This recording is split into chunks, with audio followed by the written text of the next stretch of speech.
മിശിഹായിൽ പ്രിയപ്പെട്ടവരെ, വിശുദ്ധ ബൈബിളിൽ നിരവധി തവണ പരാമർശിക്കപ്പെടുന്ന ഈജിപ്തിലെ ഫറവോമാരെക്കുറിച്ച് നമുക്കിപ്പോൾ വിശകലനം ചെയ്യാം. പൂർവ്വപിതാവായ അബ്രഹാമിൻ്റെ കാലം മുതൽ, അതായത് BC 2000 മുതൽ ഈശോയുടെ കാലഘട്ടം വരെ വിശുദ്ധ ഗ്രന്ഥത്തിൽ അവരെക്കുറിച്ച് വിവിധ ഘട്ടങ്ങളിൽ പരാമർശിക്കുന്നുണ്ട്. ഫറവോൻ എന്ന പദം പുരാതന ഈജിപ്ഷ്യൻ പദമായ പെർ ആയിൽ നിന്നാണ് വന്നത്. അതിനർത്ഥം മഹത്തായ ഭവനം എന്നാണ്. യഥാർത്ഥത്തിൽ ഇത് ഈജിപ്തിലെ അധികാരത്തിൻ്റെയും സർക്കാരിൻ്റെയും ആസ്ഥാനമായ രാജകൊട്ടാരത്തെയോ രാജകുടുംബത്തെയോ ആണ് സൂചിപ്പിക്കുന്നത്.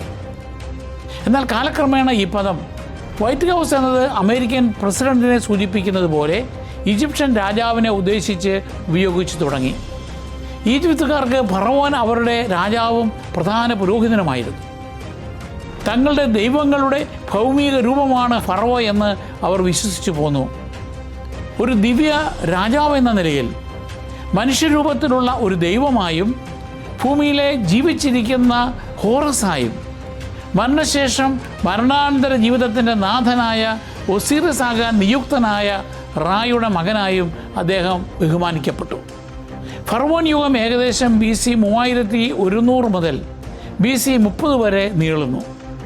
അപ്പർ ലോവർ ഈജിപ്തിനെ ഏകീകരിച്ച നർമർ അഥവാ വെനേസ് രാജാവ് മുതൽ റോമൻ ഭരണത്തിന് തുടക്കം കുറിച്ച ക്ലിയോപാട്ര 7ാമൻ്റെ മരണം വരെയാണത്. അങ്ങനെ ഫറവോമാർ ഏകദേശം 3000 വർഷത്തോളം ഈജിപ്ത് ഭരിച്ചുകൊണ്ട് ലോകത്തിലെ ഏറ്റവും നിലനിൽക്കുന്ന നാഗരികതകളിൽ ഒന്നായി നിലകൊണ്ടു.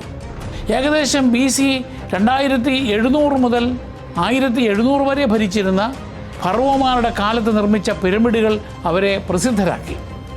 ഇവ ഫറവോമാരുടെ നിത്യ വിശ്രമ ശവകുടീരങ്ങളും അവരുടെ സ്മാരകങ്ങളുമായി വർത്തിച്ചു. എങ്കിലും ഫറവോമാർ കൂറ്റൻ പിരമിഡുകൾ നിർമ്മിക്കുന്നത് BC 1550 ശേഷം നിർത്തലാക്കി. പകരം രാജാക്കന്മാരുടെ താഴ്വര എന്നറിയപ്പെടുന്ന മറഞ്ഞിരിക്കുന്ന ശവകുടീരങ്ങൾ നിർമ്മിക്കുവാൻ തുടങ്ങി. ഈ മാറ്റത്തിന് കാരണം പിരമിഡുകളിലെ കല്ലറുകൾ കുത്തിക്കവർന്ന് വിലപിടിപ്പുള്ളവ മോഷ്ടിക്കുന്ന കൊള്ളകൾ, പിരമിഡ് നിർമ്മാണത്തിലുള്ള സാമ്പത്തിക വെല്ലുവിളികൾ, ബാഹ്യമോടിക്ക് പകരം ആന്തരിക ഭക്തിയിലേക്കും ആത്മീയതയിലേക്കുമുണ്ടായ വ്യതിയാനം എന്നിവയാണ്. ഇനി ബൈബിൾ സംഭവങ്ങളുമായി ബന്ധപ്പെട്ട 9 പ്രധാന ഫറവോമാരെക്കുറിച്ച് നമുക്ക് അവലോകനം ചെയ്യാം. 1. പൂർവ്വപിതാവായ അബ്രാഹവും ഫറവോയുമായുള്ള കൂടിക്കാഴ്ച. ഉൽപ്പത്തി പുസ്തകം 12-ാം അധ്യായം 10 മുതൽ 20 വരെയുള്ള വാക്യങ്ങളിൽ. കാനാൻ ദേശത്ത് ക്ഷാമമുണ്ടായപ്പോൾ അക്കാലത്ത് അബ്രാം എന്ന് വിളിക്കപ്പെട്ടിരുന്ന അബ്രഹാം തെക്ക് ഈജിപ്തിലേക്ക് പോകുവാൻ നിർബന്ധിതനായി. നൈൽ നദിയുടെ തീരത്ത് നിലനിന്നിരുന്ന ഫലഭൂയിഷ്ഠമായ ഒരു ദേശമായിരുന്നു അത്. വരൾച്ചയിലും അവിടെ ഭക്ഷണം ലഭ്യമായിരുന്നു. ദൈവത്തിൻ്റെ തിരഞ്ഞെടുക്കപ്പെട്ട ജനവും ഈജിപ്തും തമ്മിൽ രേഖപ്പെടുത്തപ്പെട്ട ആദ്യ സമ്പർക്കമായിരുന്നു ഈ യാത്ര. അബ്രഹാം ഈജിപ്തിനെ സമീപിച്ചപ്പോൾ അദ്ദേഹം ഒരു അപകട സാധ്യത തിരിച്ചറിഞ്ഞു. തൻ്റെ ഭാര്യ സാറായി അസാധാരണവിധം സുന്ദരിയായതിനാൽ ഈജിപ്തുകാർ തന്നെ വധിച്ച് ഫറവോൻ്റെ കൊട്ടാരത്തിലേക്ക് അവളെ കൊണ്ടുപോകുമെന്ന് അദ്ദേഹം ഭയപ്പെട്ടു. അക്കാലത്തെ പ്രാദേശിക നടപടി അനുസരിച്ച് ഫറവോനെപ്പോലെ ശക്തരായ ഭരണാധികാരികൾക്ക് അവിവാഹിതനായ സ്ത്രീകളെ അവരുടെ കൊട്ടാരങ്ങളിൽ ഉൾപ്പെടുത്താമായിരുന്നു. അതിനാൽ തൻ്റെ ജീവന് ഭീഷണി തോന്നിയ അബ്രാം സാറായിയോട് അവൾ തൻ്റെ സഹോദരിയാണെന്ന് പറയാൻ ആവശ്യപ്പെട്ടു. ഉൽപ്പത്തി പുസ്തകം 12-ാം അധ്യായം 11 മുതൽ 13 വരെ വാക്യങ്ങൾ. അതൊരു അർത്ഥസത്യമായിരുന്നു. കാരണം അവൾ അബ്രാമിൻ്റെ അർത്ഥ സഹോദരിയായിരുന്നു. ഉൽപ്പത്തി 20:12. അതിജീവനത്തിൽ വേരൂന്നിയ ഒരു മുൻകരുതലായിരുന്നു അത്. അബ്രാമും സാറായിയും ഈജിപ്തിൽ പ്രവേശിച്ചപ്പോൾ ഫറവോൻ്റെ കൊട്ടാരവാസികൾ അവളുടെ സൗന്ദര്യം ശ്രദ്ധിക്കുകയും അവരുടെ രാജാവിനോട് അവളെ പ്രശംസിച്ച് പറയുകയും ചെയ്തു. ഫറവോൻ സാറായിയെ തൻ്റെ കൊട്ടാരത്തിലേക്ക് കൊണ്ടുപോയി.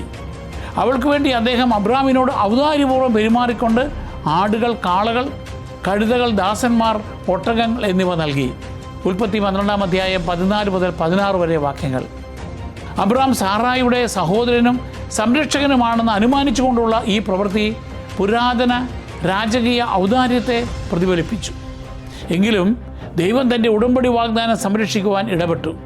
സാറായെ അന്യായമായി സ്വന്തമാക്കിയതിനാൽ കർത്താവ് ഫറവോനെയും അവൻ്റെ കുടുംബത്തെയും മഹാമാരികളിൽ പീഡിപ്പിച്ചു. ഉൽപ്പത്തി 12-ാം അധ്യായം 17-ാം വാക്യം. മനഃപൂർവ്വമല്ലെങ്കിലും ദൈവിക കൽപ്പന ലംഘിച്ചുവെന്ന് മനസ്സിലാക്കിയ ഫറവോൻ സാറായി തൻ്റെ ഭാര്യയാണെന്ന് വെളിപ്പെടുത്താത്തതിന് അബ്രാമിനെ വിളിച്ചു വരുത്തി ശാസിച്ചു. വിനയത്തിൻ്റെയും ഭക്തിയുടെയും ശ്രദ്ധേയ പ്രവൃത്തിയായി ഫറവോൻ സാറായിയെ ഒരു ദോഷവും കൂടാതെ തിരിച്ചു കൊടുത്തു. അബ്രാമിന് സാറായിയെ പ്രതി മുമ്പ് നൽകിയ സമ്മാനങ്ങൾ ഉൾപ്പെടെയാണ് അദ്ദേഹത്തെ പറഞ്ഞയച്ചത്. അങ്ങനെ അബ്രാമിനെ ശിക്ഷിക്കുന്നതിന് പകരം ഫറവോൻ അബ്രാമിൻ്റെ ദൈവത്തിൻ്റെ ശക്തിയെ ഭയപ്പെട്ടും അവൻ്റെ നീതിയെ അംഗീകരിച്ചും ദൈവത്തോട് ആഴമായ ബഹുമാനം കാണിച്ചു. ആത്മീയമായ ഈ സംഭവം ദൈവത്തിൻ്റെ സംരക്ഷണവും വിശ്വസ്തതയുമാണ് പ്രകടമാക്കുന്നത്. ദൈവം അബ്രാമിനെയും സാറായിയെയും നാശത്തിൽ നിന്ന് സംരക്ഷിച്ചു. ശക്തനായ ഫറവോൻ പോലും സർവശക്തൻ്റെ ഇഷ്ടം തിരിച്ചറിഞ്ഞ് ബഹുമാനിക്കുന്നതും ദൈവത്തിൻ്റെ ശക്തി എല്ലാ ഭൗമിക അധികാരത്തെയും മറികടക്കുന്നതും നമുക്കിവിടെ കാണാം. രണ്ടാമത്തത് ജോസഫിൻ്റെ കാലത്തെ ഫറവോൻ. ഉൽപ്പത്തി പുസ്തകം 41 മുതൽ 50 വരെയുള്ള അധ്യായങ്ങൾ. ഈ ജോസഫിൻ്റെ ഈജിപ്തിലെ അടിമത്തത്തിൽ നിന്നും കാരാഗൃഹവാസത്തിൽ നിന്നും അധികാരത്തിലേക്കുണ്ടായ ഉയർച്ചയുടെ വിവരണം ദൈവിക പരിപാലനയും മനുഷ്യ വിശ്വസ്തതയും തമ്മിലുള്ള പരസ്പര ബന്ധം വെളിപ്പെടുത്തുന്നു. സഹോദരന്മാരാൽ ഒറ്റിക്കൊടുക്കപ്പെടുകയും അടിമത്തത്തിലേക്ക് വിൽക്കപ്പെടുകയും ചെയ്ത യോസഫിൻ്റെ ജീവിതം അവ്യക്തതയിലേക്ക് വിധിക്കപ്പെട്ടതായിരുന്നു. എങ്കിലും കഷ്ടപ്പാടുകൾ, സത്യസന്ധത, ദൈവത്തിലുള്ള വിശ്വാസം എന്നിവയിലൂടെ ഒരു തടവറയുടെ ആഴത്തിൽ നിന്ന് രാജകീയ അധികാരത്തിൻ്റെ ഉന്നതിയിലേക്ക് ദൈവം അവനെ ഉയർത്തി. ഈജിപ്തിലെ ഫറവോനുമായുള്ള അവൻ്റെ കൂടിക്കാഴ്ച രക്ഷാചരിത്രത്തിലെ ഒരു നിർണായക വഴിത്തിരിവായി. കൊഴുത്ത 7 പശുക്കളെയും 7 നേർത്ത കതിരുകൾ കൊഴുത്ത 7 കതിരുകളെയും വിഴുങ്ങുന്നത് ഫറവോൻ സ്വപ്നത്തിൽ കണ്ടു. അത് അയാളെ അസ്വസ്ഥനാക്കി. അവയെ വ്യാഖ്യാനിക്കാൻ ഈജിപ്തിലെ പുരോഹിതന്മാർക്കോ മന്ത്രവാദികൾക്കോ കഴിഞ്ഞില്ല. ആ സാഹചര്യത്തിലാണ് സ്വപ്നവ്യാഖ്യാന കഴിവുണ്ടെന്ന് തെളിയിച്ച ഹെബ്രായ അടിമയായ യോസഫിനെ ഫറവോയുടെ മുമ്പാകെ കൊണ്ടുവന്നത്. അതിനാൽ ഫറവോയുടെ സിംഹാസനത്തിന് മുന്നിൽ എളിമയോടെ നിന്നുകൊണ്ട് ജോസഫ് ആ സ്വപ്നത്തെ വ്യാഖ്യാനിച്ചു. താൻ ഉടനെ ചെയ്യാൻ പോകുന്നത് എന്താണെന്ന് ദൈവം ഫറവോയോട് വെളിപ്പെടുത്തിയിരിക്കുന്നു. ഉൽപ്പത്തി 41:25 വാക്യം. സ്വപ്നങ്ങൾ 7 വർഷത്തെ സമൃദ്ധിയെയും തുടർന്ന് 7 വർഷത്തെ കടുത്ത ക്ഷാമത്തെയും വെളിപ്പെടുത്തുന്നുവെന്നും അതിനാൽ ഈജിപ്തിൻ്റെ വിഭവങ്ങൾ കൈകാര്യം ചെയ്യുവാൻ ഫറവോൻ ഒരു ജ്ഞാനിയെ നിയമിക്കണമെന്നും ജോസഫ് അഭിപ്രായപ്പെട്ടു. ജോസഫിൽ ദൈവാത്മാവിൻ്റെ സാന്നിധ്യം ഫറവോൻ തിരിച്ചറിഞ്ഞു. അയാൾ പ്രഖ്യാപിച്ചു, ദൈവം ഈ കാര്യമെല്ലാം നിനക്ക് വെളിപ്പെടുത്തി തന്നിരിക്കുന്നത് കൊണ്ട് നിന്നെപ്പോലെ വിവേകിയും ബുദ്ധിമാനുമായ ഒരാൾ വേറെയില്ല. ഉൽപ്പത്തി 41:39 വാക്യം. ദിവ്യ ഉൾക്കാഴ്ചയാൽ പ്രേരിതനായി ഫറവോൻ ജോസഫിനെ തടവുകാരിൽ നിന്ന് വിസിയർ അഥവാ പ്രധാനമന്ത്രിയായി ഉയർത്തി. ഈജിപ്തിൽ താൻ കഴിഞ്ഞാൽ അധികാരിയായി ഉയർത്തിയ ജോസഫിനെ ഫറവോ തൻ്റെ മുദ്രമോതിരം അണിയിച്ചു. കൂടാതെ അധികാരത്തിൻ്റെയും രാജകീയ പദവിയുടെയും പ്രതീകങ്ങളായ പട്ടുവസ്ത്രങ്ങൾ ധരിപ്പിക്കുകയും ഒരു ഔദ്യോഗിക രഥം അദ്ദേഹത്തിന് നൽകുകയും ചെയ്തു. ഫറവോൻ അദ്ദേഹത്തിന് ദൈവം സംസാരിക്കുന്നു, ജീവിക്കുന്നു എന്നർത്ഥമുള്ള സാഫെനത്ത് പനേഹ് എന്ന ഈജിപ്ഷ്യൻ നാമം നൽകി ആദരിച്ചു. ഓരിലെ പുരോഹിതൻ്റെ മകളായ ആസ്ത്രത്തിനെ ഭാര്യയായി നൽകി. ഈ ഔദാര്യ പ്രവൃത്തികൾ ഈജിപ്ഷ്യൻ രാജകീയ ആചാരത്തെ പ്രതിഫലിപ്പിച്ചു. അവ ജ്ഞാനികളും വിശ്വസ്തരും ദൈവാനുഗ്രഹം ഉള്ളവർക്കും നൽകുന്ന വലിയ ബഹുമതിയായിരുന്നു. പ്രവചിക്കപ്പെട്ട ക്ഷാമമുണ്ടായപ്പോൾ ജോസഫിൻ്റെ ഭരണത്തിൻ കീഴിൽ ഈജിപ്ത് സുരക്ഷിതമായി നിലകൊണ്ടു. ജോസഫിൻ്റെ നേതൃത്വത്തിൽ പൂർണ്ണമായി വിശ്വസിച്ച ഫറവോൻ രാഷ്ട്രത്തിൻ്റെ അതിജീവനം അദ്ദേഹത്തെ ഏൽപ്പിച്ചു. കനാൻ ഉൾപ്പെടെ ചുറ്റുമുള്ള ദേശങ്ങൾ പട്ടിണിയിലായി. എന്നാൽ ഈജിപ്ത് അക്കാലത്തെ വിശപ്പിൻ്റെ ലോകത്ത് അപ്പത്തിൻ്റെ ഒരു ദേശവും അനേകരുടെ അഭയ കേന്ദ്രവുമായി. പട്ടിണി മാറ്റാൻ അഭയം തേടി വന്നവരിൽ ജോസഫിൻ്റെ സഹോദരന്മാരും ഉണ്ടായിരുന്നു. അവിടുത്തെ അധികാരി തങ്ങളുടെ സഹോദരനാണെന്ന് അറിയാതെ അവർ അവൻ്റെ മുമ്പിൽ കുമ്പിട്ടു. അങ്ങനെ ജോസഫിന് മുമ്പുണ്ടായ സ്വപ്നങ്ങൾ നിറവേറി. ജോസഫിനെ പ്രതി യാക്കോബിൻ്റെ കുടുംബത്തോട് കാരുണ്യം പ്രകടിപ്പിച്ചുകൊണ്ട് ഫറവോൻ യാക്കോബിനെയും കുടുംബത്തെയും സമൃദ്ധിയുടെ നാടായ ഈജിപ്തിൽ കുടിയേറുവാൻ സാധ്യതമരുളി. 70 പേരടങ്ങിയ അവർക്ക് നൈൽ നദീതീരത്തെ ഫലഭൂയിഷ്ടമായ ഗോഷൻ എന്ന ദേശം നൽകി. ഉൽപ്പത്തി 47:5-6 വാക്യങ്ങൾ. ആദിത്യ മര്യാദയുടെ ഈ പ്രവൃത്തി ഫറവോൻ്റെ സൽസ്വഭാവത്തെയും ആവശ്യ സമയങ്ങളിൽ പരദേശികൾക്ക് അഭയം നൽകണമെന്ന ബൈബിൾ പ്രമേയത്തെയും പ്രാവർത്തികമാക്കുന്നതായിരുന്നു. ചരിത്രപരമായി ഈ ഫറവോനെ 12ാം രാജവംശത്തിലെ ഏകദേശം BC 1830 മുതൽ 1790 കാലഘട്ടത്തിലെ അമൻഹേമാത്ത് മൂന്നാമൻ ആണെന്ന് കണക്കാക്കുന്നു. സ്വയം ദൈവങ്ങളായി കണ്ട ഫറവോമാരിൽ നിന്ന് വ്യത്യസ്തനായി ദൈവിക വെളിപ്പെടുത്തലിനോടുള്ള തൻ്റെ വിനയവും ഉദാര മനസ്സും മൂലം അസാധാരണമായ സ്വഭാവ വിശേഷങ്ങളുള്ള ഈ ഫറവോൻ ചരിത്രത്തിൽ വേറിട്ട് നിൽക്കുന്നു. മൂന്നാമത്തേത്, ഇസ്രായേലിനെ അടിമകളാക്കി പീഡിപ്പിച്ച ഫറവോൻ. പുറപ്പാടിൻ്റെ പുസ്തകം 1-ാം അധ്യായം 8 മുതൽ 22 വരെ വാക്യങ്ങൾ. ഇസ്രായേൽ ചരിത്രത്തിലെ ദാരുണമായ ഒരു വഴിത്തിരിവോടെയാണ് പുറപ്പാട് പുസ്തകം ആരംഭിക്കുന്നത്. യാക്കോബിൻ്റെ കുടുംബം ഈജിപ്തിൽ കുടിയേറി പാർത്തിട്ട് 430 വർഷം പിന്നിട്ടപ്പോൾ ഇസ്രായേലിനെ അനുകൂലിച്ചിരുന്ന ഫറവോന്മാർ ഇല്ലാതായി. യാക്കോബിൻ്റെ പിൻഗാമികളെ ആദരണീയരായ അതിഥികളായിട്ടല്ല, മറിച്ച് രാഷ്ട്രീയ ഭീഷണിയായി കാണുന്ന ഒരു പുതിയ രാജവംശം ഉയർന്നു വന്നു. ജോസഫിനെ കുറിച്ച് ഒന്നും അറിയാത്ത ഒരു പുതിയ രാജാവാണ് അപ്പോൾ ഈജിപ്തിൽ അധികാരത്തിൽ വന്നത്. പുറപ്പാടിൻ്റെ പുസ്തകം 1-ാം അധ്യായം 8-ാം വാക്യം. കാലക്രമേണ ഗോഷൻ ദേശത്ത് ഇസ്രായേലിൽ എണ്ണത്തിൽ പെരുകി സമ്പന്നരായത് ആ ഫറവോനിൽ ഭീതി ഉണർത്തി. ജോസഫിൻ്റെ സംഭാവനകളെ ഓർക്കുകയോ അവരിലൂടെ ഈജിപ്തിലെ അനുഗ്രഹിച്ച ദൈവത്തെ ബഹുമാനിക്കുകയോ ചെയ്യാത്ത ഈ ഫറവോ ഇസ്രായേലിനെ അടിമകളാക്കി പീഡിപ്പിച്ചു. അവരെ നിർബന്ധിത തൊഴിലാളികളുടെ ഒരു ജനതയാക്കി മാറ്റി. അടിമപ്പണിയിലൂടെ അവരെ കൊണ്ട് പീത്തോം, റാംസസ് എന്നീ സംഭരണ നഗരങ്ങൾ നിർമ്മിച്ചു. പുറപ്പാട് 1:11. അത്തരം ക്രൂരത മാത്രമല്ല, വംശവർദ്ധന തടയാൻ ശിശുഹത്യയും ഈ ഫറവോ ഇസ്രായേലിൽ അടിച്ചേൽപ്പിച്ചു. ആ ഭരണം ഇസ്രായേലിൻ്റെ മോചനത്തിനായുള്ള നീണ്ട നിലവിളിക്ക് കാരണമായി. ദൈവം മോശയിലൂടെ അതിന് പിന്നീട് പരിഹാരമുണ്ടാക്കി. ഈജിപ്തിലെ പുതിയ രാജ്യകാലഘട്ടത്തിൽ 19-ാം രാജവംശത്തിൻ്റെ ഭരണാധികാരികളായിരുന്ന സേത്തി ഒന്നാമൻ BC 1290 മുതൽ 1279 വരെ, അല്ലെങ്കിൽ അദ്ദേഹത്തിൻ്റെ മകൻ റാംസസ് രണ്ടാമൻ BC 279 മുതൽ 1213 വരെ ആയിരുന്നു ആ ഫറവോ എന്നാണ് പണ്ഡിതന്മാർ കരുതുന്നത്. സൈനിക വികാസം, വിപുലമായ നിർമ്മാണ പ്രവർത്തനങ്ങൾ, വമ്പിച്ച ഭരണ നിയന്ത്രണം എന്നിവ ഈ കാലഘട്ടത്തിൻ്റെ പ്രത്യേകതകളായിരുന്നു. ഈ കാലഘട്ടത്തിലെ ഫറവോമാർ ക്ഷേത്രങ്ങൾ, നഗരങ്ങൾ, രാജകീയ ശവകുടീരങ്ങൾ എന്നിവ ഉൾപ്പെടെ അവരുടെ ഭരണത്തെ മഹത്വപ്പെടുത്തുന്നതിനായി വിശാലമായ നിർമ്മാണ പദ്ധതികളിൽ ഉൾപ്പെട്ടിരുന്നു. പീത്തോം, റാംസസ് നഗരങ്ങളെക്കുറിച്ചുള്ള പരാമർശം ഈ രാജവംശം കിഴക്കൻ നൈൽ ഡെൽറ്റ മേഖലകളിൽ നിർമ്മിച്ച പട്ടണങ്ങളെക്കുറിച്ചുള്ള പുരാവസ്തു ഗവേഷണവുമായി യോജിക്കുന്നുണ്ട്. ഈജിപ്ഷ്യൻ സംസ്കാരത്തിൽ ഫറവോനെ ക്രമം, സത്യം, പ്രപഞ്ച സന്തുലിതാവസ്ഥ തുടങ്ങിയവ പരിപാലിക്കുന്ന ദൈവങ്ങളുടെ ഭൗമിക രൂപമായി കണക്കാക്കിയിരുന്നു. ദേശീയ സ്ഥിരത നിലനിർത്തുവാൻ, സാമ്രാജ്യത്തിന് അപകടകരമായി കരുതപ്പെടുന്ന ഏത് ഭീഷണിയെയും അടിച്ചമർത്തുവാൻ ഫറവോമാർ ശ്രമിച്ചു. എണ്ണത്തിലും ശക്തിയിലും വളർന്നു വന്നിരുന്ന ഇസ്രായേലിനെ ഈജിപ്തിൻ്റെ ശത്രുക്കളായി സഖ്യമുണ്ടാക്കാൻ സാധ്യതയുള്ള പുറം ലോകക്കാരായി വീക്ഷിച്ചു. അങ്ങനെ അവരെ അടിമകളാക്കാനുള്ള ഫറവോൻ്റെ തീരുമാനം ഒരു രാഷ്ട്രീയ തന്ത്രവും ഒരിക്കൽ ജോസഫിലൂടെ ഈജിപ്തിനെ അനുഗ്രഹിച്ച ദൈവത്തെ നിഷേധിച്ചുള്ള മതപരമായ വൈകല്യത്തിൻ്റെ പ്രതിഫലനവുമായിരുന്നു. അങ്ങനെ ഫറവോ താൻ അടിമകളാക്കി തരം താഴ്ത്തിയ ഇസ്രായേലിയുടെ മേൽ നിർബന്ധിത തൊഴിൽ അടിച്ചേൽപ്പിച്ചു. അവരെ വലിയ സംഭരണശാലകളും ഭരണകേന്ദ്രങ്ങൾ നിർമ്മിക്കുവാൻ നിർബന്ധിച്ചു. അത്തരം അടിമത്തം പൂർണ്ണ നിയന്ത്രണം സ്ഥാപിക്കുന്നതിനും കീഴ്പ്പെടുത്തിയ ജനങ്ങളെ അപമാനിക്കുന്നതിനുമായിരുന്നു. കഠിനാധ്വാനം അടിച്ചേൽപ്പിച്ചെങ്കിലും അതുവഴി ഇസ്രായേലിയരുടെ ജനസംഖ്യയെ കുറയ്ക്കുന്നതിൽ പരാജയപ്പെട്ടപ്പോൾ ജനിക്കുമ്പോൾ തന്നെ എല്ലാ ആൺകുട്ടികളെയും വധിക്കുവാൻ ഹെബ്രായ സൂതികർമ്മിണികളായ ഷിഫ്ര, പൂവ എന്നിവരോട് കൽപ്പിച്ചുകൊണ്ട് ഫറവോൻ തൻ്റെ അടിച്ചമർത്തൽ വർദ്ധിപ്പിച്ചു. പുറപ്പാടിൻ്റെ പുസ്തകം 1-ാം അധ്യായം 15-16 വാക്യങ്ങൾ. ശിശുഹത്യ ഈജിപ്തിലെ ഒരു സാധാരണ ആചാരമായിരുന്നില്ല, മറിച്ച് ഫറവോൻ്റെ ആധിപത്യം നഷ്ടപ്പെടുമോ എന്ന ഭയത്തെയും ക്രൂരതയെയും അത് പ്രതിഫലിപ്പിച്ചു. സ്വച്ഛാധിപത്യത്തിനിടയിലും ആ സൂതികർമ്മിണികൾ ദൈവഭയമുള്ളവരായിരുന്നതിനാൽ രാജാവ് പറഞ്ഞതുപോലെ ചെയ്തില്ല. പുറപ്പാടിൻ്റെ 1-ാം അധ്യായം 17-ാം വാക്യം. അവരുടെ ധൈര്യത്തിലൂടെ ദൈവത്തിൻ്റെ കരുതൽ പ്രകടമായി. മനുഷ്യ നിയമത്തിന് മുകളിലുള്ള ധാർമ്മിക മനസ്സാക്ഷിയെ അവരുടെ ധീരപ്രവൃത്തി പ്രകടമാക്കുന്നു. ദൈവം നിരപരാധികളുടെ ജീവൻ സംരക്ഷിക്കുകയും പ്രതിസമ്മാനമായി സൂതികർമ്മിണികളുടെ കുടുംബങ്ങളെ വർദ്ധിപ്പിക്കുകയും ചെയ്തു. അങ്ങനെ ഫറവോൻ്റെ ക്രൂരതയെ ഇസ്രായേലിൻ്റെ വിമോചനത്തിലേക്കുള്ള ആദ്യപടിയാക്കി ദൈവം മാറ്റി.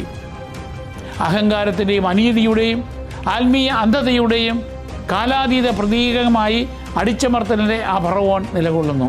ദൈവകൃപയാൽ ഉണ്ടായ നീതിമാന്മാരുടെ പേരുകൾ അവനെ ഭയപ്പെടുത്തുകയും സ്വച്ഛാധിപത്യത്തിലേക്ക് നയിക്കുകയും ചെയ്തെങ്കിലും അവൻ്റെ ക്രൂരത ദൈവം തൻ്റെ ശക്തിയും കരുണയും വെളിപ്പെടുത്തുന്നതിനുള്ള മാർഗമാക്കി മാറ്റി.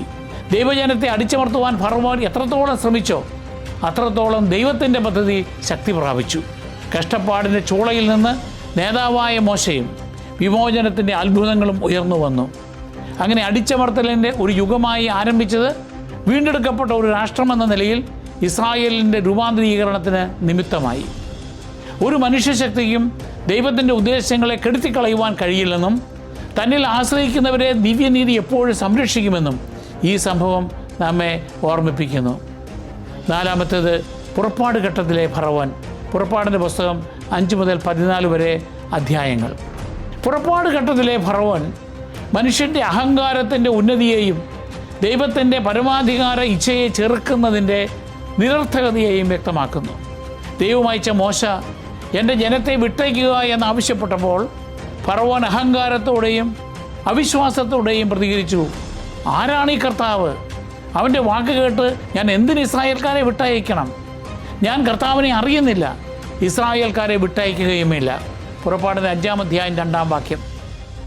ഈ ധിക്കാരം മനുഷ്യ ചരിത്രത്തിലെ ഏറ്റവും നാടകീയ ഏറ്റുമുട്ടലുകളിൽ ഒന്നിന് കളമൊരുക്കി.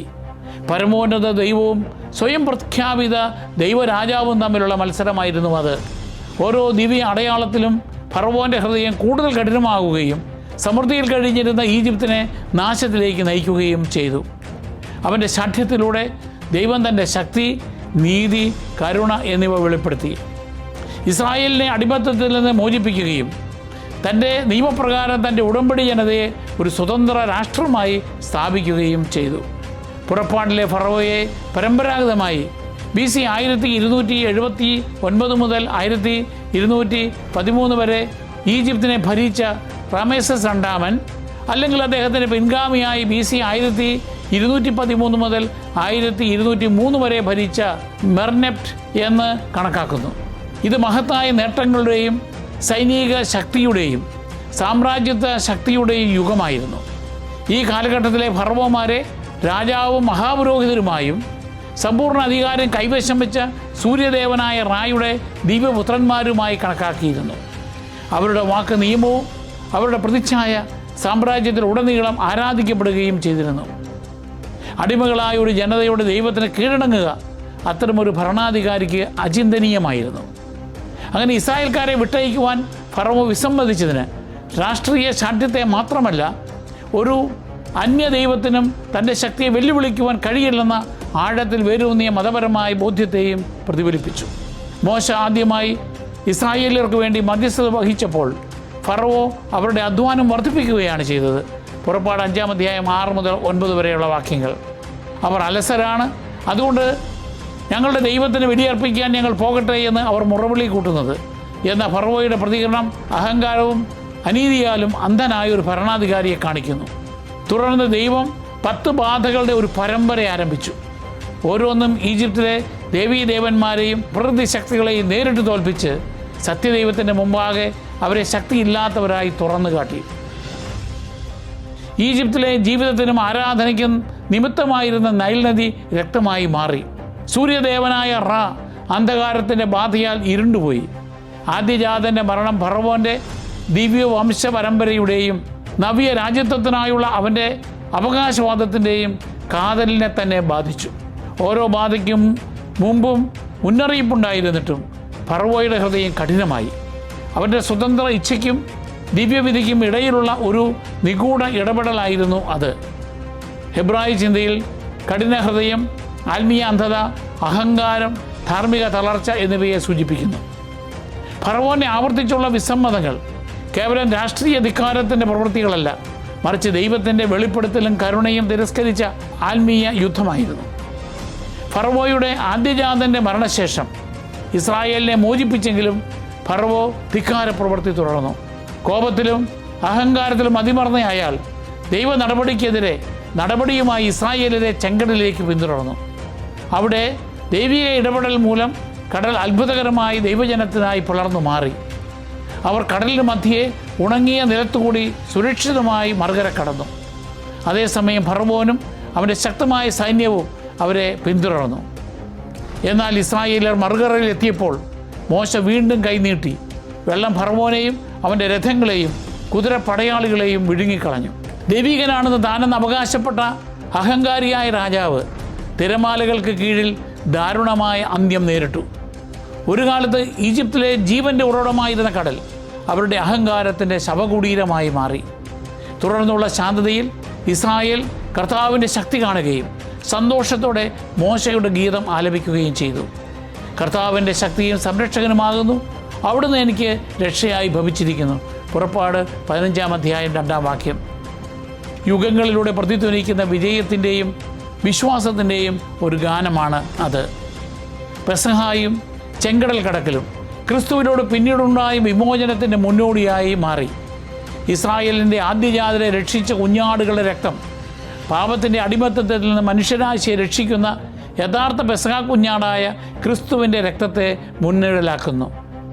ചെങ്കടൽ കടക്കൽ മാമോദീസായെ പ്രതീകപ്പെടുത്തുന്നു. അവിടെ വിശ്വാസികൾ മരണത്തിൽ നിന്ന് ജീവിതത്തിലേക്ക് കടന്ന് പാപത്തിൻ്റെ അടിമത്തം ഉപേക്ഷിച്ച് ദൈവമക്കളുടെ സ്വാതന്ത്ര്യത്തിലേക്ക് പ്രവേശിക്കുന്നു. ദൈവജനത്തെ അടിമകളാക്കാൻ ശ്രമിച്ച ഫറവോൻ ദൈവത്തിൻ്റെ രക്ഷാപ്രവർത്തനത്തിലൂടെ പരാജയപ്പെടുത്തിയ സാത്താൻ്റെ പരാജിത ശക്തിയുടെ പ്രതിച്ഛായയായി മാറി. 5. സോളമൻ രാജാവിൻ്റെ കാലത്തെ ഫറവോൻ. 1 രാജാക്കന്മാർ 3-ാം അധ്യായം 1-ാം വാക്യം, 9-ാം അധ്യായം 16-ാം വാക്യം. BC 10-ാം നൂറ്റാണ്ടിൽ സോളമൻ രാജാവിൻ്റെ ഭരണകാലത്ത് ഈജിപ്തും ഇസ്രായേലും സൗഹൃദ ബന്ധങ്ങൾ സ്ഥാപിച്ചിരുന്നു. അത് ഇരു രാജ്യങ്ങളും തമ്മിലുള്ള സമാധാനത്തിൻ്റെ അപൂർവ കാലഘട്ടമായിരുന്നു. അക്കാലത്തെ ഫറവോൻ തൻ്റെ മകളെ സോളമന് വിവാഹം ചെയ്തു കൊടുത്തു. അത് ഇസ്രായേലിൻ്റെ അന്താരാഷ്ട്ര നില ശക്തിപ്പെടുത്തുന്ന ഒരു രാഷ്ട്രീയ നയതന്ത്ര സഖ്യ രൂപപ്പെടുത്തലായി. 1 രാജാക്കന്മാർ 3:1 ഇത് രേഖപ്പെടുത്തുന്നു. ഈ ഫറവോൻ ഗേസർ എന്ന കാനാന്യ നഗരം പിടിച്ചടക്കി അത് തൻ്റെ മകൾക്ക് സ്ത്രീധനമായി നൽകി. രാജാക്കന്മാരുടെ 1-ാം പുസ്തകം 9-ാം അധ്യായം 16-ാം വാക്യം. ചരിത്രപരമായി ഈ ഫറവോനെ പലപ്പോഴും 21-ാം രാജവംശത്തിലെ സിയാമുൻ എന്നാണ് കണക്കാക്കുന്നത്. അതായത് ഏകദേശം BC 978 മുതൽ 959 വരെ. രാജകീയ വിവാഹങ്ങൾ സഖ്യങ്ങൾ ഉറപ്പിക്കുന്ന പുരാതന നയതന്ത്ര ശൈലിയായിരുന്നു. ഈ ബന്ധം സോളമൻ്റെ കൊട്ടാരത്തിന് പ്രശസ്തി നേടിക്കൊടുത്തെങ്കിലും പിന്നീട് ഇസ്രായേലിനെ വിഗ്രഹാരാധനയിലേക്ക് നയിച്ചു. രാഷ്ട്രീയ വിട്ടുവീഴ്ച ആത്മീയ വിശ്വസതയെ എങ്ങനെ അപകടത്തിലാക്കുന്നുവെന്ന് ഇത് കാണിക്കുന്നു. 6 ഫറവോൻ ഷീഷാക്ക്. പുറപ്പാടിന് ശേഷം ബൈബിളിൽ പേരെടുത്ത് പരാമർശിച്ചിരിക്കുന്ന ആദ്യത്തെ ഈജിപ്ഷ്യൻ ഭരണാധികാരിയായിരുന്നു ഫറവോൻ ഷീഷാക്ക്.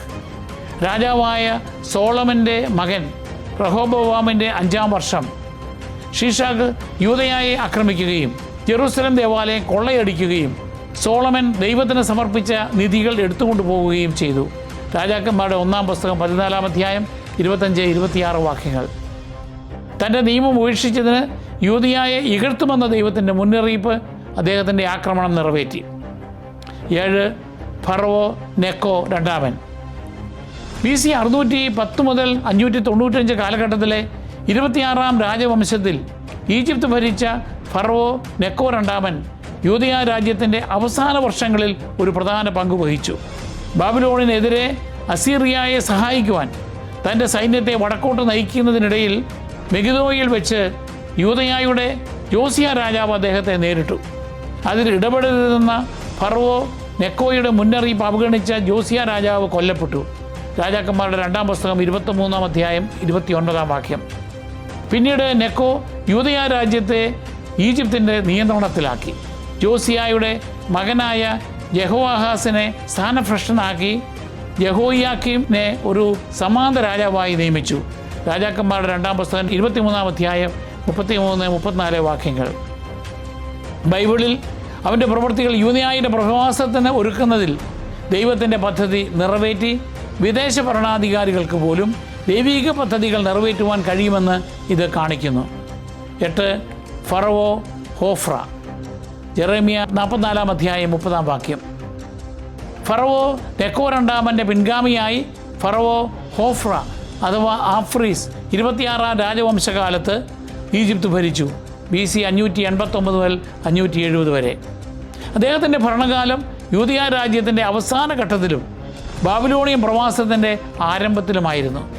യൂദയായിലെ രാജാവായ സെദേക്കിയ ബാബിലോണിലെ നെബൂഖദ്നേസറിനെ എതിർത്തപ്പോൾ അദ്ദേഹം ഈജിപ്തിൻ്റെ സഹായം തേടി. ജെറേമിയ 37-ാം അധ്യായം 5 മുതൽ 7 വരെ വാക്യങ്ങൾ. ഫറവോൻ ഹോഫ്ര തൻ്റെ സൈന്യത്തെ വടക്കോട്ടയച്ച് സഹായിച്ചു. ഇത് താൽക്കാലികമായി ജെറുസലേമിൽ നിന്ന് പിൻവാങ്ങുവാൻ ബാബിലോണിയക്കാരെ പ്രേരിപ്പിച്ചു. എങ്കിലും ഈജിപ്തിൻ്റെ പിന്തുണ ഹ്രസ്വകാലമായിരുന്നതിനാൽ ബാബിലോണിയക്കാർ താമസിയാതെ തിരിച്ചെത്തി നഗരം നശിപ്പിക്കുകയും BC 586 ജനങ്ങളെ പ്രവാസത്തിലേക്ക് കൊണ്ടുപോകുകയും ചെയ്തു. ഈ സംഭവം ഇസ്രായേലിന് ഒരു ധാർമ്മികവും ദൈവശാസ്ത്രപരവുമായ പാഠമായി മാറി. ദൈവത്തിന് പകരം മനുഷ്യ സംഘങ്ങളിലോ രാഷ്ട്രീയ ശക്തിയിലോ ആശ്രയിക്കുന്നത് ദുരന്തത്തിലേക്ക് നയിക്കൂ. പ്രവാചകന്മാർ, പ്രത്യേകിച്ച് ജെറേമിയായും ഹെസേക്കിയേലും യൂദയ ഈജിപ്തിനെ തെറ്റായി ആശ്രയിച്ചതിനെ അപലപിച്ചു. യഥാർത്ഥ സുരക്ഷിതത്വം ഭൗമിക സഖ്യകക്ഷികളിൽ നിന്നല്ല, മറിച്ച് കർത്താവിനോടുള്ള വിശ്വസ്തമായ അനുസരണത്തിൽ നിന്നാണ് വരുന്നതെന്ന് അവർ രാഷ്ട്രത്തെ ഓർമ്മിപ്പിച്ചു. 9, ഈശോയുടെ ശൈശവകാലത്തെ ഫറവോൻ. മത്തായിയുടെ സുവിശേഷം 2-ാം അധ്യായം 13 മുതൽ 15 വരെയുള്ള വാക്യങ്ങൾ. യേശു ജനിച്ചപ്പോൾ ഈജിപ്ത് തദ്ദേശീയ ഫറവോമാരുടെ ഭരണത്തിലായിരുന്നില്ല, മറിച്ച് ടോളമി രാജവംശത്തിൻ്റെയും പിന്നീട് റോമൻ നിയന്ത്രണത്തിൻ്റെയും കീഴിലായിരുന്നു. ചരിത്രപരമായി ഈ കാലഘട്ടം ടോളമി 12ാമിൻ്റെ ഭരണകാലവുമായി ഒത്തുപോകുന്നു. ക്ലിയോപാട്ര 7ാമൻ്റെ മരണശേഷം BC 30 ഈജിപ്ത് ഒരു റോമൻ പ്രവിശ്യയായി മാറി. ഹെറോദ് രാജാവിൻ്റെ ശിശുഹത്യാ ശ്രമത്തിൽ നിന്ന് രക്ഷപ്പെടാൻ ജോസഫും മറിയവും ശിശുവായ ഈശോയുമായി ഈജിപ്തിലേക്ക് പലായനം ചെയ്തപ്പോൾ അവർ വളരെ കാലമായി അഭയസ്ഥാനമെന്നറിയപ്പെടുന്ന ഒരു ദേശത്ത് പ്രവേശിച്ചു. മത്തായി 2:13 മുതൽ 15 വരെ വാക്യങ്ങൾ. ഈ വിപരീത പുറപ്പാടിൽ ഒരിക്കൽ അടിമത്തത്തിൻ്റെ ഭവനമായിരുന്ന ഈജിപ്ത് ലോകരക്ഷകൻ്റെ ഒരു വിശുദ്ധ മന്ദിരമായി മാറി. ഈ സംഭവം ഈജിപ്തിൽ നിന്ന് ഞാൻ എൻ്റെ മകനെ വിളിച്ചു എന്ന പ്രവചനം നിറവേറ്റി. ഹോസേയ 11:1. ഇത് ക്രിസ്തുവിനെ പുതിയ മോശയായി സ്ഥിരീകരിച്ചു. അവൻ മനുഷ്യരാശിയെ ശാരീരിക അടിമത്തത്തിൽ നിന്നല്ല, പാപത്തിൻ്റെയും മരണത്തിൻ്റെയും അടിമത്തത്തിൽ നിന്ന് വിമോചിപ്പിച്ചു. ഈ ഫറവോമാരുടെ ജീവിതത്തിൽ നിന്ന് നമുക്കുള്ള പാഠങ്ങൾ നോക്കാം. 1. ചരിത്രത്തിൽ ദൈവത്തിൻ്റെ പരമാധികാരം. ഫറവോൻ ഇസ്രായേലിനെ ചെങ്കടലിലേക്ക് ഓടിച്ചുകൊണ്ടുപോയപ്പോൾ ദൈവം തൻ്റെ ജനത്തിനായി വെള്ളം വിഭജിച്ചു. അവരുടെ പീഡകരുടെ മേൽ ന്യായവിധി നടപ്പാക്കി. ഒരു സാമ്രാജ്യത്തിനും ശക്തിക്കും ദൈവത്തിൻ്റെ ഉദ്ദേശത്തെ ചെറുക്കാൻ കഴിയില്ല. അവൻ്റെ ദിവ്യഹിതം അവസാനം വിജയിക്കും. 2. താഴ്മ കൃപയെ ക്ഷണിക്കുന്നു. ജോസഫിൻ്റെ കാലത്ത് ഫറവോൻ ജോസഫിൽ ദൈവത്തിൻ്റെ ജ്ഞാനം തിരിച്ചറിഞ്ഞ് അവനെ ഈജിപ്തിൻ്റെ മേൽ അധികാരം നൽകി. ദൈവത്തിൻ്റെ അധികാരത്തെ അംഗീകരിക്കുകയും അവൻ്റെ മാർഗനിർദ്ദേശത്തിന് വഴങ്ങുകയും ചെയ്യുന്നവർ അവൻ്റെ കരുതലിൻ്റെയും മറ്റുള്ളവരിലേക്കുള്ള അനുഗ്രഹത്തിൻ്റെയും മാർഗമായി മാറുന്നു. 3. അടിച്ചമർത്തൽ മോചനം ആവശ്യപ്പെടുന്നു. ഇസ്രായേൽ അടിമത്തത്തിന് വിലപിച്ചപ്പോൾ ദൈവം അവരുടെ നിലവിളി കേട്ടു. മോശയെ ഒരു വിമോചകനായി ഉയർത്തി. ദൈവം ഒരിക്കലും മനുഷ്യരുടെ കഷ്ടപ്പാടുകൾ അവഗണിക്കുന്നില്ല. അവൻ കഷ്ടപ്പാടുകളെ തൻ്റെ ജനത്തിനായുള്ള വീണ്ടെടുപ്പിൻ്റെ തുടക്കമാക്കി മാറ്റുന്നു. 4. അഭയം ദൗത്യമായി മാറുന്നു. ഇസ്രായേലിൻ്റെ അടിമത്തത്താൽ അറിയപ്പെട്ടിരുന്ന പ്രദേശം പിന്നീട് തിരുക്കുടുംബത്തിൻ്റെ സങ്കേതമായി മാറി. ദൈവത്തിൻ്റെ കരുണയിൽ ഒരിക്കൽ വേദനയുമായി ബന്ധപ്പെട്ട സ്ഥലങ്ങൾ രോഗശാന്തിയുടെയും സംരക്ഷണത്തിൻ്റെയും പുതുക്കിയ ദൗത്യത്തിൻ്റെ ഉറവിടങ്ങളായി മാറും. നമുക്ക് പ്രാർത്ഥിക്കാം. രാജാക്കന്മാരുടെ രാജാവായ ദൈവമേ, എല്ലാ യുഗങ്ങളിലും നിൻ്റെ കരുതലിൽ ആശ്രയിക്കുവാൻ ഞങ്ങളെ പഠിപ്പിക്കണമേ. അഹങ്കാരികളെ താഴ്ത്തണമേ. അടിച്ചമർത്തപ്പെട്ടവരെ ശക്തിപ്പെടുത്തണമേ. ഞങ്ങളുടെ ഹൃദയങ്ങളെ നിൻ്റെ വചനത്തിന് അനുസരണമുള്ളതാക്കണമേ. നീ ഇസ്രായേലിനെ വിടുവിക്കുകയും വിശുദ്ധ കുടുംബത്തെ സംരക്ഷിക്കുകയും ചെയ്തതുപോലെ ഇന്ന് നിൻ്റെ സഭയെ കാത്തു സൂക്ഷിക്കുകയും എന്നേക്കും ജീവിക്കുകയും വാഴുകയും ചെയ്യുന്ന നിൻ്റെ പുത്രനായ യേശുക്രിസ്തുവിൻ്റെ സ്വാതന്ത്ര്യത്തിലേക്ക് ഞങ്ങളെ നയിക്കുകയും ചെയ്യണമേ. ആമേൻ.